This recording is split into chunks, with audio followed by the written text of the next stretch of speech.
नमस्कार, बहुत स्वागत है आपका देश न्यूज में और मैं हूं आपके साथ मनीष कुमार। आप देख रहे हैं हमारा खास कार्यक्रम मंथन।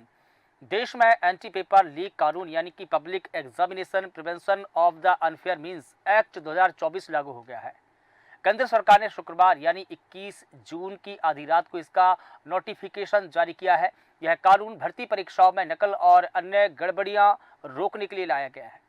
इस कानून के तहत पेपर लीक करने या आंसर शीट के साथ छेड़छाड़ करने पर कम से कम 3 साल की सजा का प्रावधान किया गया है। इसे 10 लाख तक के जुर्माने के साथ 5 साल तक और बढ़ाया जा सकता है। परीक्षा संचालन के लिए नियुक्त सर्विस प्रोवाइडर अगर दोषी होता है तो उसे 5 साल से लेकर के 10 साल तक की सजा का भी प्रावधान किया गया है। इसके अलावा 1 करोड़ रुपए के जुर्माने का भी प्रावधान है। सर्विस प्रोवाइडर अवैध गतिविधियों में शामिल होता है तो उससे परीक्षा की लागत पूरी वसूली जाएगी। नीट और यूजीसी नेट जैसी परीक्षाओं में गड़बड़ियों के बीच में यह कानून लाने का यह फैसला बड़ा कदम माना जा रहा है। इससे पहले केंद्र सरकार और जांच एजेंसियों के पास परीक्षाओं में गड़बड़ी से जुड़े अपराधों से निपटने के लिए अलग से कोई ठोस कानून नहीं था। और देखिए, राष्ट्रपति ने 12 फरवरी को कानून को मंजूरी दी थी, लेकिन ये अब लागू किया गया है। पब्लिक एग्जामिनेशन यानी कि prevention of unfair means act इसी साल 6 फरवरी को लोकसभा और 9 फरवरी को राज्यसभा से पारित हुआ था। राष्ट्रपति द्रौपदी मुर्मू ने 12 फरवरी को बिल को मंजूरी देकर इसे कानून में बदल दिया था। इस कानून में संघ लोक सेवा आयोग यानी कि यूपीएससी, कर्मचारी चयन आयोग यानी कि एसएससी, रेलवे भर्ती बोर्ड यानी कि आरआरबी, बैंकिंग कार्मिक चयन संस्थान यानी कि आईबीपीएस और नेशनल टेस्टिंग एजेंसी यानी कि एनटीए की परीक्षा शामिल होगी। केंद्र के सभी मंत्रालयों विभागों की भर्ती परीक्षाएं भी इस कानून के दायरे में होगी। इसके तहत सभी अपराध संज्ञेय और गैर जमानती होंगे। देखिए, सरकार ने आनन फानन में अधिसूचना जारी क्यों की है, ये सबसे बड़ा सवाल आज हर किसी के जहन में है, क्योंकि जिस प्रकार से इस कानून को लागू किया गया है, आधी रात को इसका गजट नोटिफिकेशन जारी किया गया है, तो हर एक के जहन में एक ही सवाल था कि सरकार ने आनन फानन में अधिसूचना जारी क्यों की है। इसका सवाल हम जानेंगे। देखिए, दरअसल मेडिकल कॉलेजों में दाखिले के लिए होने वाली नीट परीक्षा गड़बड़ी को लेकर विवादों में रही है। केंद्र की नेशनल टेस्टिंग एजेंसी यानी एनटीए ने इस साल 5 मई को यह एग्जाम लिया था। इसमें लगभग 24 लाख स्टूडेंट यानी कि छात्र शामिल हुए थे। रिजल्ट 4 जून को घोषित किया गया। इनमें से करीब 67 बच्चे ऐसे हैं जिन्होंने 100% स्कोर किया, यानी कि 720 नंबर में से परीक्षा में उन्हें पूरे नंबर मिले, यानी कि 720 नंबर ही हासिल हुए हैं। और देखिए, ऐसा पहली बार हुआ है कि इतनी बड़ी संख्या में, इतनी बड़ी तादाद में छात्रों ने पूरे 100% नंबर हासिल किए हैं, अंक हासिल किए हों। साल 2023 की अगर बात की जाए तो महज 2 छात्रों को ही 100% नंबर आए थे। इसके बाद पता चला कि 1563 विद्यार्थियों को ग्रेस मार्क्स भी दिए गए हैं। फिर परीक्षा का पेपर लीक होने का भी खुलासा होता है। मामला सुप्रीम कोर्ट पहुंचा, जिसके बाद केंद्र सरकार ने ग्रेस मार्क्स वाले 1563 विद्यार्थियों के स्कोर कार्ड रद्द कर दिए और 23 जून को दोबारा इनकी परीक्षा लेने की बात कही। नीट में गड़बड़ी और री एग्जाम की मांग को लेकर सुप्रीम कोर्ट में अभी तक 5 याचिकाएं दाखिल की गई है। सुप्रीम कोर्ट इन सभी याचिकाओं पर 8 जुलाई को सुनवाई करेगा। हालांकि कोर्ट ने एग्जाम को रद्द करने और 6 जुलाई से होने वाली काउंसलिंग पर रोक लगाने की मांग की याचिका खारिज कर दी है। एग्जाम सेंटर में नहीं मिलेगी और हर किसी को एंट्री, देखिए अब जैसे कि एग्जाम होंगे तो किसी भी व्यक्ति को एग्जाम सेंटर में एंट्री नहीं मिलेगी, सिर्फ उन्हीं को एंट्री मिलेगी जो इस परीक्षा से संबंधित होंगे, यानी कि छात्र, इसके अलावा जो परीक्षक और भी जो सुरक्षा एजेंसी के अधिकारी होंगे। ये कानून ऑर्गेनाइज्ड गैंग्स, माफिया और इसके तरह काम करने में लगे हुए लोगों से निपटने के लिए लाया गया है। इसके साथ ही अगर सरकारी अधिकारी भी इसमें शामिल पाए जाते हैं तो उनको भी अपराधी ही माना जाएगा। किसी भी ऐसे व्यक्ति को जिसे पब्लिक एग्जाम या उससे जुड़ा काम नहीं दिया जाएगा, उससे एग्जाम सेंटर में ही एंट्री नहीं दी जाएगी। और देखिए, इस प्रावधान के अंतर 4 साल के लिए एग्जाम सेंटर भी सस्पेंड होने का भी इसमें प्रावधान किया गया है। देखिए, एंटी पेपर लीक कानून के तहत अगर किसी भी गड़बड़ी में एग्जाम सेंटर की भूमिका भी संदिग्ध पाई जाती है, यह भूमिका मानी जाती है, तो उस सेंटर को 4 साल के लिए सस्पेंड किया जा सकता है। यानी उस सेंटर को अगले 4 साल के लिए कोई भी सरकारी एग्जाम कराने का अधिकार नहीं होगा। किसी संस्थान की संपत्ति कुर्क करने और जब्त करने का भी प्रावधान है और उससे परीक्षा की लागत भी वसूली जाएगी। कानून के तहत कोई भी अधिकारी जो डीएसपी या एएसपी के पद से नीचा हो या उससे नीचे हो, परीक्षा में गड़बड़ी के मामलों की जांच कर सकता है। केंद्र सरकार के पास में किसी भी मामले की जांच केंद्रीय एजेंसी को सौंपने की सकती है। तो तमाम प्रकार के यहाँ पर प्रावधान किए गए हैं और सुप्रीम कोर्ट में याचिकाकर्ता से कहा गया है कि एनटीए के जवाब का इंतजार करना पड़ेगा। तमाम यहाँ पर मसले हैं, तमाम सवाल है। इस पूरे मुद्दे पर बात करने के लिए हमारे साथ में कुछ मेहमान जुड़े हैं। सबसे पहले अपने मेहमानों का परिचय करा देते हैं, इसके बाद में इस पूरे मुद्दे पर हम चर्चा शुरू करेंगे। हमारे साथ में यामीन कादरी जी जुड़े हैं, कांग्रेस पार्टी का पक्ष रखेंगे। सर, आपका बहुत स्वागत है। इसके अलावा प्रखर श्रीवास्तव जी हमारे साथ में जुड़े हैं, आम आदमी पार्टी का पक्ष रखेंगे। इसके अलावा आलोक त्रिपाठी जी हमारे साथ में जुड़े हैं, वरिष्ठ पत्रकार हैं। सर, आपका भी बहुत स्वागत है। इसके अलावा कुछ ही देर में अपर्णा दीक्षित भी हमको ज्वाइन करेंगी, बीजेपी का पक्ष रखेंगी। आप सभी का बहुत स्वागत है। अपर्णा जी भी हमको ज्वाइन कर चुकी है। अपर्णा जी, आपका भी बहुत स्वागत है। पहले ही प्रतिक्रिया आप ही से ले लेता हूं, क्योंकि अब केंद्र सरकार ने जो कानून लेकर आई है, आधी रात को गजट नोटिफिकेशन जारी हुआ है, देर आए दुरुस्त आए, क्या है पहली आपकी टिप्पणी? पेपर लीक हुआ है और 24 लाख विद्यार्थियों ने उनकी अंदर की द्वंद है। मैं देख सकती हूँ कि किस प्रकार से युवाओं के साथ गलत तरीके से बहुत ही, ये मैं मानती हूँ कि मेरी संवेदनाएं हैं। मैं चाहती हूँ कि इस तरीके का जो कानून लगा है, जो आज रात से ही जो लागू हुआ है, इस पर कड़ी से कड़ी कार्रवाइयां भी होनी चाहिए। और जिस तरीके से कार्रवाई हो रही है वो बहुत अहम है, क्योंकि ये मसला बहुत सीरियस हो गया है और इस पर निश्चित रूप से, क्योंकि सत्ता सरकार में होने के नाते ये एड्रेस करना भी मेरी जिम्मेदारी है और इसको जवाबदेही भी हमारी जिम्मेदारी है। और मैं इसको पूरी तरीके से और कड़े तरीके से इसका विरोध भी करती हूँ। जिस तरीके से जिस किसी ने भी अगर इस पर युवाओं के भविष्य के साथ खिलवाड़ करने की कोशिश की है, उस पर कड़ी कार्रवाई होनी चाहिए। और ये बहुत ही भविष्य के साथ खिलवाड़ करना युवाओं के साथ गलत है। और जिसने भी कार्रवाई की है, इस पर कार्रवाइयां हो रही है और जारी है। और जिस तरह अभी सुप्रीम कोर्ट में भी इसकी सुनवाई चल रही है, मुझे लगता है सुप्रीम कोर्ट भी एक अच्छा निर्णय देगी। और देश के युवाओं के साथ मैं ये जिम्मेदारी के साथ कहती हूँ कि उनके भविष्य के साथ खिलवाड़ नहीं होने दी जाए। ठीक है, जुलाई के महीने में सुप्रीम कोर्ट इसमें सुनवाई करेंगे। लेकिन जी बिल्कुल अपर्णा जी, एक और आप ही से सवाल लेना चाहूँगा कि 4 राज्यों में पिछले 5 सालों का डेटा देखा जाए तो 18 ऐसे पेपर हैं जो लीक हुए हैं और 1.25 करोड़ जो युवा है संकट में है। इनमें से 400 गिरफ्तारियां जरूर हुई है, लेकिन सजा किसी को भी नहीं हो पाई है। क्या लगता है आपको, ये कानून लागू होने के बाद में सजा मिलेगी? बिल्कुल मिलेगी। और मैं देख सकती हूँ कि जो कार्रवाइयां हुई हैं वो जेल में है जिनके नाम सामने आए हैं। जो जिसने भी परीक्षा को लीक किया है, चाहे वो बिहार से कनेक्ट हो या झारखंड से कनेक्ट हो, उससे गिरफ्तारियां भी हुई है, वो जेल में है। और इससे पूर्व भी जो पेपर लीक हुए हैं उस पर भी कार्रवाई हुई है और वो जेल में है। ये मैं दावे के साथ कहती हूँ। और मुझे इस देश के कोर्ट पर पूरा भरोसा है, सुप्रीम कोर्ट पर पूरा भरोसा, हाई कोर्ट पर पूरा मामला चल रहा है।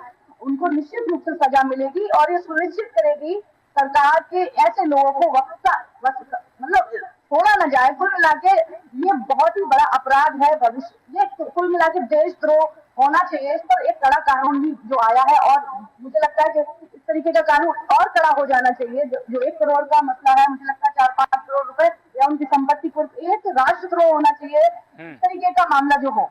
ठीक है, राजद्रोह होना चाहिए या यूएपीए भी लगाया जाना चाहिए, तमाम बातें हैं। यामीन कादरी जी, जिस प्रकार से हम देख रहे हैं कि नेशनल टेस्टिंग एजेंसी यानी कि एनटीए ने पिछले 9 दिनों में जो परीक्षा ली है उनमें से 3 पेपर रद्द कर दिए गए हैं। क्या हमारा भर्ती प्रक्रिया का सिस्टम या हमारा पेपर लेने का जो सिस्टम इतना वीक हो चुका है कि हम एक भी पेपर ढंग से नहीं करा सकते हैं, क्योंकि तमाम राज्यों के आंकड़े हैं, तमाम परीक्षाओं के आंकड़े हैं। एक परीक्षा का मसला सॉल्व नहीं होता कि दूसरा पेपर लीक हो जाता है। क्या है आपकी प्रतिक्रिया?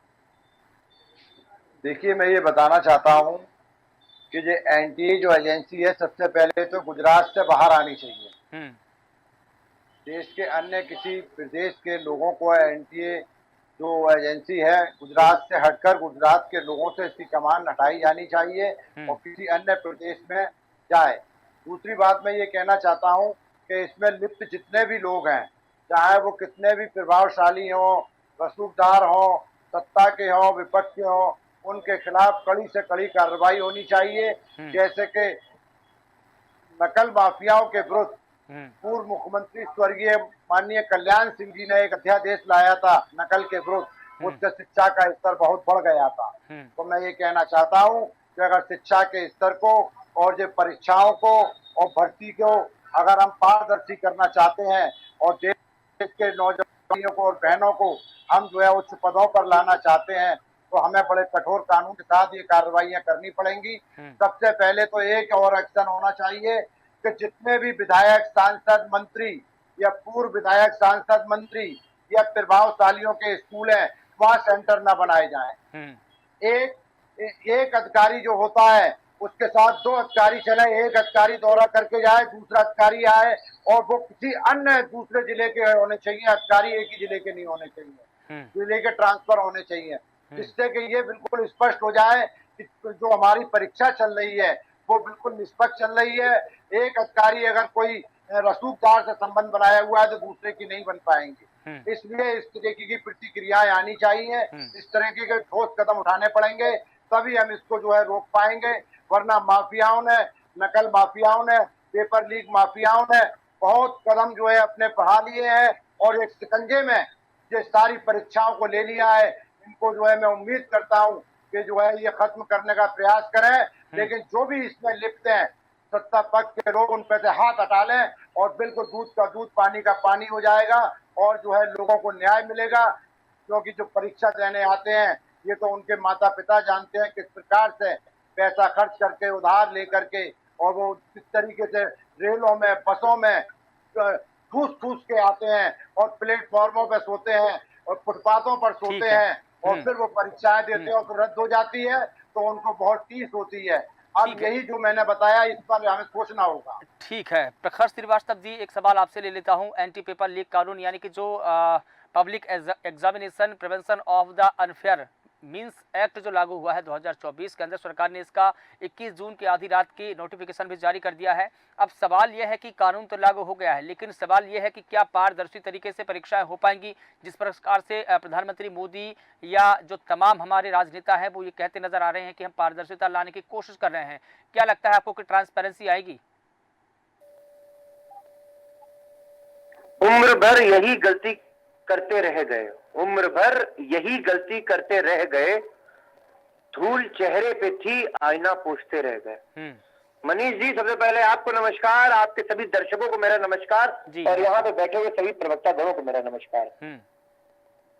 मनीष जी, देखिए आपने आज जो ये टॉपिक रखा है ना कि देर आए दोस्त आए, ये बहुत सटीक बैठता है आज की डिबेट के लिए। मनीष जी, हम लोगों को ये सोचना चाहिए कि 2024 में हम लोग चल रहे हैं, जब आज की डेट में कहा जाता है कि देश तरक्की के रास्ते पे जा रहा है और हम 2 करोड़ युवाओं की भविष्य से खेलने का काम कर रहे हैं। वो ये वही युवा जो हमारी देश को आगे तरक्की के रास्ते के लिए अग्रसर करता है और हमारी इकोनॉमी को बूस्ट अप करने में बहुत बड़ा रोल प्ले करता है। आज मैं आपके चैनल के माध्यम से हमारी बहन भारतीय जनता पार्टी की प्रवक्ता बैठी हुई है, मैं उनसे पूछना चाहता हूं कि आपने एक कानून तो ले आए, एक अध्यादेश तो ले आए कि आप 3 पेपर लीक अगर हुआ तो उसको 3 साल की सजा, 5 साल की सजा, 10 लाख का जुर्माना, ये सब सारे प्रावधान तो आप ले आए हैं।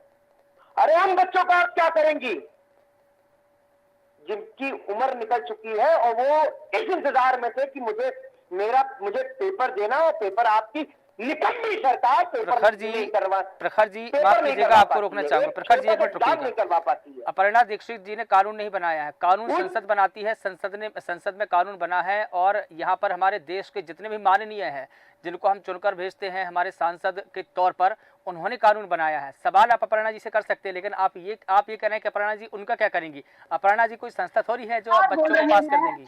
मनीष जी, आप कह रहे हैं अपर्णा जी उनका क्या करेंगी? अपर्णा जी क्या करेंगी उनका? भाजपा की सरकार है। हाँ, जवाब दे सकती है अपर्णा जी, लेकिन वो संस्था थोड़ी ना है। आप इसकी मर्यादा को ना भूलें, शब्दों की मर्यादा का पूरा पालन कीजिए, आप प्रवक्ता हैं। अपर्णा जी, मैंने आपका जवाब दे दिया है। जी प्रखर जी, अपनी बात रखिए। मैं अपनी बहन को कहना चाहता हूँ, आप निश्चिंत रहिए, मेरी भाषा और परिभाषा किसी प्रकार से नहीं बिगड़ेगी, मगर हर आम आदमी पार्टी के हर देशवासी की आवाज तब बिगड़ेगी जब आप 2 करोड़ युवाओं को ढंग से पेपर नहीं करा पाते। आपने कभी सोचा है जो मजदूर अपना पेट काट के बच्चों को पढ़ने भेजते हैं और आपकी निकम्मी और नकारी सरकार ये पेपर नहीं करा पाती है? ये सोचने का विषय हो जाता है। आपको मालूम है मेरी बहन, और रही बात मनीष जी, और हम प्रवक्ता है, हम विपक्ष में है, हम जरूर इनसे सवाल पूछेंगे, हम सड़क पे भी सवाल पूछेंगे, हम सदन में भी इनसे सवाल तो पूछेंगे। यही तो आपका और काम है सर, आपके सवाल सम्मानित पूछने का। आप चैनलों पे विपक्ष भी में सरकार सवाल इनसे पूछ सकते हैं, पूछेंगे। बिल्कुल ठीक है, आप सब, आपका यही काम है सवाल और ये पूछने का। सोच रहे कि उस किसान का बेटा जो एक वक्त का खाना खाता है, वो सोचता है कि अपनी बिटिया को, अपने बच्चे को हम पढ़ा लें। वो दिल्ली और लखनऊ जैसे शहरों में भेजता है कि मेरे बच्चे अपना पेट काट के कि उसको हम कोचिंग करवाएंगे, मेरा बच्चा जब पढ़ के पेपर दे लेगा और अच्छा अधिकारी बन जाएगा, ठीक है, कुछ नाम कर लेगा, वो हमारे घर का पालन पोषण करेगा। ठीक है। आलोक त्रिपाठी जी हमारे साथ में जुड़ गए। प्रखर जी, तैयारी कर। ठीक है प्रखर जी, मैं आपके पास में लौट कर आऊंगा। आलोक त्रिपाठी जी हमारे साथ में जुड़ गए हैं, वरिष्ठ पत्रकार हैं।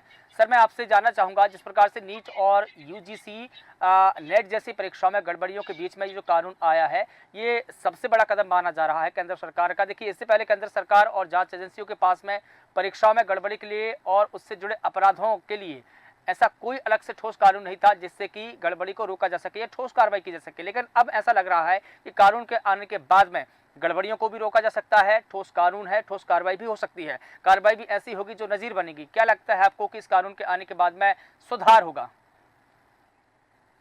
बिल्कुल मनीष जी, जिस तरह से पिछले कुछ वर्षों में परीक्षाओं को लेकर के छात्रों में असमंजस की स्थिति बनी रहती थी और कई साल बच्चों के बर्बाद हो जाते थे कि परीक्षा देने के बाद परीक्षाएं कैंसिल हो जाती थी, फिर से पता चला अगली बार परीक्षा होगी, पेपर आउट हो गए। तो इन सब चीजों को लेकर के और सरकार की भी कहीं ना कहीं बहुत बड़े पैमाने पे किरकिरी हो रही थी कि आखिर सरकार कर क्या रही है कि आए दिन पेपर जो होते हैं और होते ही परिणाम के बजाय आ जाता है कि पेपर लीक हो गया, परीक्षाएं कैंसिल हो गई या लोग इंतजार कर रहे हैं। तो ये सब चीजें सरकार के लिए भी कहीं ना कहीं एक बहुत बड़ा चैलेंज था कि आखिर इस तरह की स्थितियों से कैसे। तो मुझे जो लगता है कि सरकार ने इसको देखते हुए एक बड़ा कदम है और बहुत ही कठोर जो जिस तरह से जिसमें प्रावधान दिए गए हैं, उससे लग रहा है कि शायद बहुत हद तक इस तरह की जो गड़बड़ियां हो रही थी पेपर को लेकर के उस पर अंकुश लगेगा। हो सकता है कि अभी नया शुरुआत है तो थोड़ा समय लगे, लेकिन इस तरह की जो आवश्यकता थी और उस आवश्यकता से लगता है कि युवाओं को भविष्य जो बर्बाद हो रहा था, क्योंकि बहुत से युवा जो पेपर देते थे और देने के बाद 500-500 किलोमीटर आते थे, फिर जाते थे और पता चला पेपर भी जो है उनका लीक हो गया, तो परीक्षा बेकार हो गई, तो मेहनत उनकी कहीं ना कहीं जाया हो रही थी। तो उसमें कहीं ना कहीं इस कानून से अंकुश लगेगा और समय के अनुसार, समय की मांग को देखते हुए ये लग रहा था कि इस तरह का कोई कानून भी लाना पड़ेगा, क्योंकि आए दिन पेपर लीक हो रहे हैं, आए दिन परीक्षाएं निरस्त हो रही हैं, तो कहीं ना कहीं बच्चों के भविष्य से खिलवाड़ हो रहा था और जिसको लेकर विपक्ष भी सरकार को घेरने का प्रयास कर रहा था। पिछले काफी समय से देखिए तो चैनलों और अखबारों में सुर्खियां बन रही थी कि पेपर होता है तुरंत लीक हो जाता है या तुरंत कैंसिल हो जाता है। तो सरकार के ऊपर दबाव भी था और सरकार ने शायद जो उसी को देखते हुए निर्णय लिया और युवाओं के लिए, खासकर जो परीक्षार्थी उनके लिए अच्छा कदम है। बिल्कुल ठीक है। अपर्णा जी, लौटकर आप ही के पास में आना चाहूंगा। जिस प्रकार से इस कानून को मंजूरी दी गई, हालांकि 12 फरवरी को ही ये कानून बन गया था, लेकिन मुझे नहीं लगता है कि इस कानून में कुछ और छोड़ा गया है, जैसे कि संघ लोक सेवा आयोग जैसे यूपीएससी इसमें शामिल किया गया है, एसएससी, आरआरबी और आईबीपीएस, नेशनल टेस्टिंग एजेंसी जो एनटीए है, तमाम संस्थाओं को इसमें शामिल किया गया है। केंद्र के सभी जितने भी मंत्रालय हैं, जितने भी सभी विभाग है जो परीक्षा लेते हैं, उन सभी विभागों को भी इस कानून के दायरे में लेकर आए हैं। इसके अलावा जितने भी अपराध है और संज्ञेय अपराध, जैसे कि पेपर लीक हुआ या कुछ भी गड़बड़ी हुई तो उसको संज्ञेय अपराध ही माना गया है, संज्ञेय अपराध तो माना गया है। लेकिन अभी जो जितने लोगों की गिरफ्तारियां, जैसे कि कानून आए हैं, 300 लोगों पर, 400 लोगों पर एफआईआर हुई है, लेकिन उनकी गिरफ्तारियां नहीं हो पाई है और सजा नहीं हो पाई है। तो मुझे लगता है कि अब इस कानून के आने के बाद में सजा भी होगी। लेकिन जो प्रावधान रखा गया है 1 करोड़ का जुर्माना का, 10 साल का सजा का, ये ठीक है या इससे ज्यादा होना चाहिए था या कम होना चाहिए था?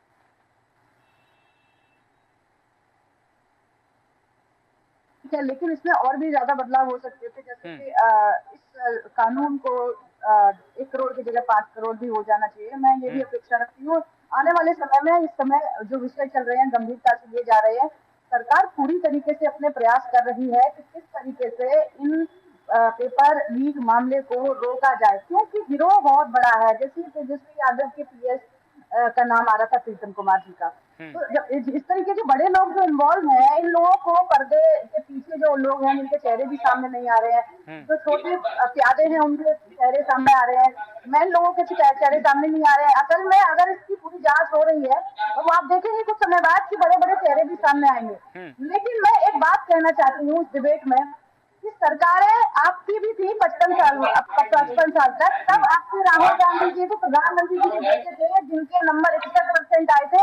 उन्होंने सेंट स्टीफन में कैसे जिसमें 95% और 90% बच्चों का एडमिशन, उन्होंने देखिए अपर्णा जी, एडमिशन ले लिया था। आरोप अगर प्रत्यारोप पर जाएंगे, एक मिनट रुकिएगा और अपर्णा जी, रुकिएगा। आरोप प्रत्यारोप पर जाएंगे तो दौर लंबा चलेगा, बात ही खत्म नहीं होगी। टू द पॉइंट बात करना चाहता हूँ, एक मिनट रुकिए Aparna ji, to the point बात करना चाहूंगा। आपको क्या लगता है कि अगर जुर्माने की राशि, देखिए जुर्माने की राशि 1 करोड़ भरी गई है, अपर्णा जी से बात सुन लीजिए, 1 करोड़ राशि यहाँ पर जुर्माने की रखी गई है, इसके अलावा 10 लाख भी रखी गई है, लेकिन जो धनपति लोग हैं अगर वो ऐसे संज्ञेय अपराध करेंगे भी तो वो पैसे देकर छूट जाएंगे।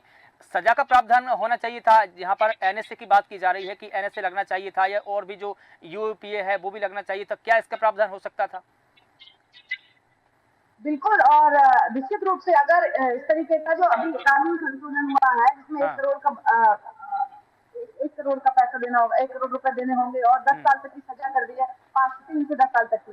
मुझे लगता है कि आने वाले समय में अगर ये कारगर नहीं होगा तो सरकार इस पर भी विशेष ध्यान देगी। तो मुझे लगता है कि जो युवाओं का भविष्य है वो हमारा देश का भविष्य होता है, और किसी भी देश में अगर युवाओं का भविष्य खतरे में है तो देश का भविष्य खतरे में है। तो ऐसे नकल माफिया जो लगातार एक्टिव रहने का प्रयास कर रहे हैं, क्योंकि आप देखेंगे कि जिस तरीके की कार्रवाइयां लगातार होती आ रही हैं, इतना बड़ा ये गैंग हो सकता है, तो उसमें धीरे धीरे जांच के ही अब किसी को डायरेक्ट उठा तो लिया जा सकता नहीं है। जब जांच होगी तभी जैसे पन्ने खुलते जा रहे हैं, पन्ने पलटते जा रहे हैं, जिसके नाम आ रहे हैं उन पर कार्रवाइयां होती जा रही हैं, डायरेक्ट किसी को सरकार भी नहीं उठा सकती है। ठीक है यामिन कादरी जी, गिरफ्तार किया।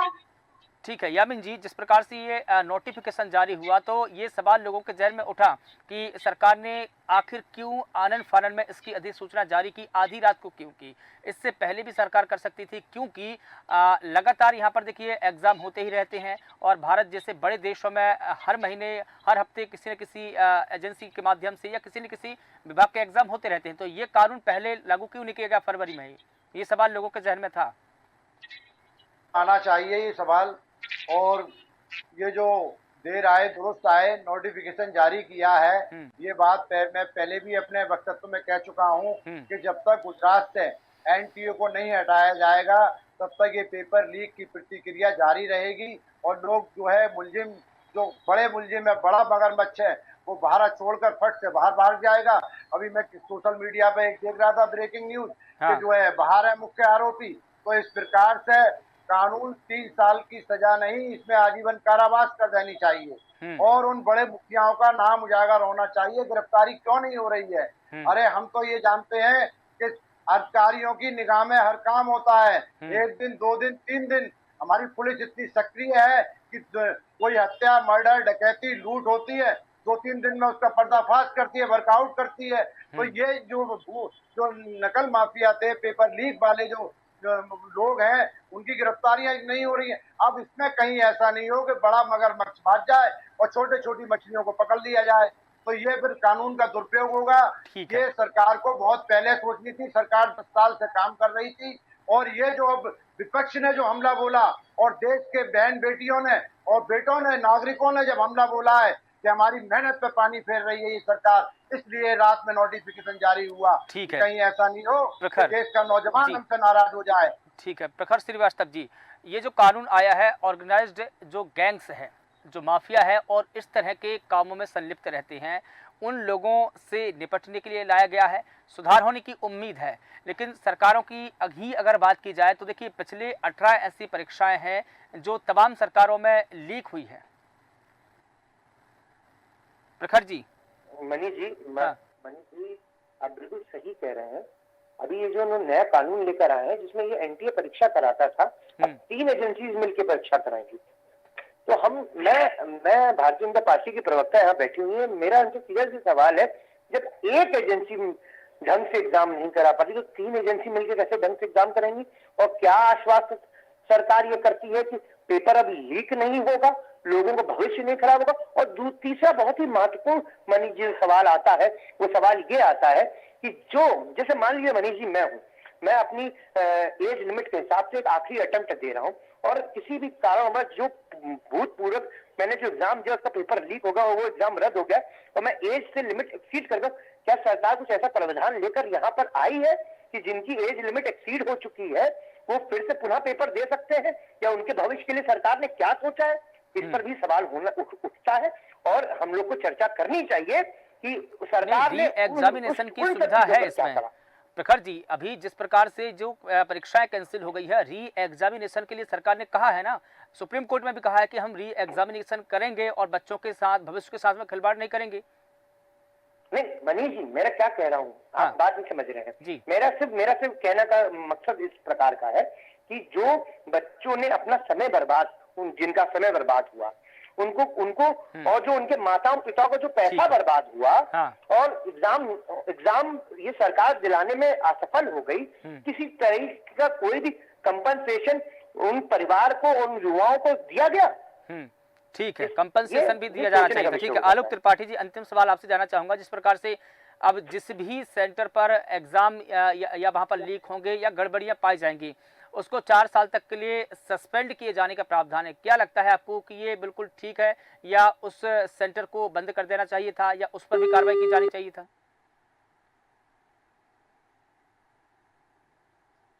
प्लान किए हैं वो अलग अपनी जगह है, उसमें कितना वो सफल होंगे ये तो आने वाला समय बताएगा। लेकिन जाहिर सी बात है कि जिन पेपर जब लीक होता है तो जाहिर सी बात ये है कि जिस एजेंसी के थ्रू जहां से पेपर चलता है, जहां तक पहुंचना होता है सेंटर तक, उसके बीच में किनके पास जिम्मेदारी होती है, उनके खिलाफ भी एक्शन बहुत जरूरी है। क्योंकि ये बहुत बड़े लेवल पे ये एक गैंग संचालित करता है। तो जाहिर से मुझे जो लगता है कि शायद इस तरह के जो निर्णय हुआ है उस पर कुछ तो अंकुश लगना चाहिए इस तरह के उस पे। लेकिन फिर भी कुछ और भी अगर उसमें सुझाव लोगों के लगे तो उसमें ये सुझाव भी अमल किया जा सकता है, तो इसमें भविष्य को देखते हुए करना चाहिए। क्योंकि बच्चों के भविष्य का सवाल है, और जिन लोगों के जो एज अंतिम पायदान पे पहुंच चुकी है परीक्षा की, तो उनके लिए तो बहुत ज्यादा कष्ट का समय होता है कि जब 1 साल 2 साल बर्बाद हो गया, उसके बाद उनको मौका भी नहीं। ठीक है, ऐसा कानून, देखिए कानून हमेशा सुधार की श्रेणी में रहता है। ऐसा नहीं है कि कानून बन गया तो उसमें अमेंडमेंट नहीं हो सकता, संशोधन हो सकता है।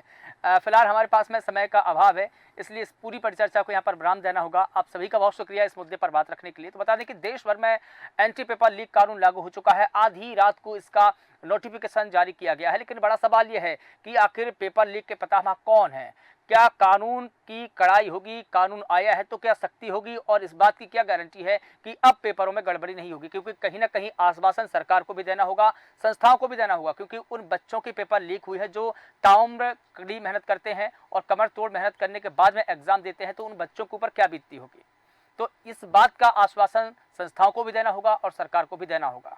फिलहाल देश न्यूज़ के खास कार्यक्रम में बस इतना ही। मुझे दीजिए इजाजत, नमस्कार।